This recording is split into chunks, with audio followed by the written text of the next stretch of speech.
میرے چینل میں آپ سب کو خوش آمدید۔ نواب کی خوبصورت لڑکی فسادات کے دوران ایک مسجد میں پناہ لینے کے لیے داخل ہوئی تو دیکھا کہ ایک نوجوان طالب علم درس و تدریس میں مشغول ہے۔ بغیر کوئی آہٹ کے لیے لڑکی چند منٹ خاموش کھڑی رہی اور پھر طالب علم کے قریب چلی گئی۔ اسلامی رنگ میں رنگے طالب علم نے جب ایک نوجوان لڑکی کو مسجد میں غیر شرعی حالت میں دیکھا تو اسے مسجد سے نکلنے کو کہہ دیا، جس سے لڑکی نے انکار کیا۔ طالب علم نے غصہ مت میں نے تو سماج جت یہاں تک کہ ہر طرح کا حربہ آزما لیا، مگر لڑکی نے اللہ کا واسطہ دے کر کہا باہر اس کی عزت کو خطرہ ہے، اسے ایک رات یہی گزارنے دی جائے۔ اس پر طالب علم نے کہا کہ ایک شرط پر تم مسجد میں ٹھہر سکتی ہو، ایک کونے میں پوری رات خاموش بیٹھی رہو گی اور کسی صورت میرے ساتھ بات نہیں کرو گی۔ لڑکی یہ شرط مان کر وہاں بیٹھ گئی۔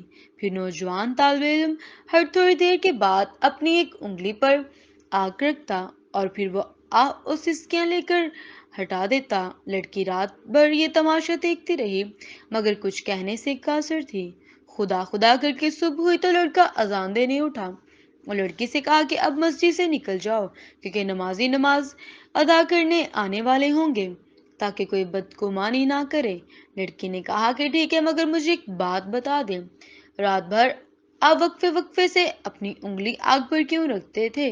طالب علم نے جواب دیا کہ رات میں نے نفس اور شیطان اور اللہ کے احکامات کے مابین ششبن میں گزاری۔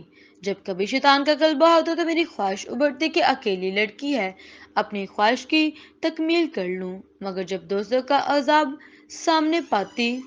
سامنے پاتا تو انگلی کو آگ پر رکھ کر یہ آزمائش کرتا، کیا اس آگ کو میں سہ پاؤں گا؟ مگر جلد ہی احساس ہو جاتا کہ ایک چھوٹی انگلی پر تھوڑی سی آگ برداشت نہیں کر سکتی تو جہنم کی آگ میرے پورے جسم کو کیسے بھسم کرے گی۔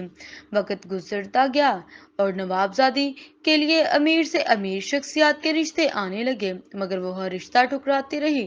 لڑکی کے والدین بہت پریشان تھے کہ آخر معاملہ کیا ہے۔ آخر کار لڑکی زبان پر مدا لے آئی کہ اس شادی صرف وہ مقروضہ طالب علم سے کی جائے۔ نتیجہ ایک راس نفس کو قابو رکھ کر وہ غریب طالب علم ایک محل میں چلا گیا۔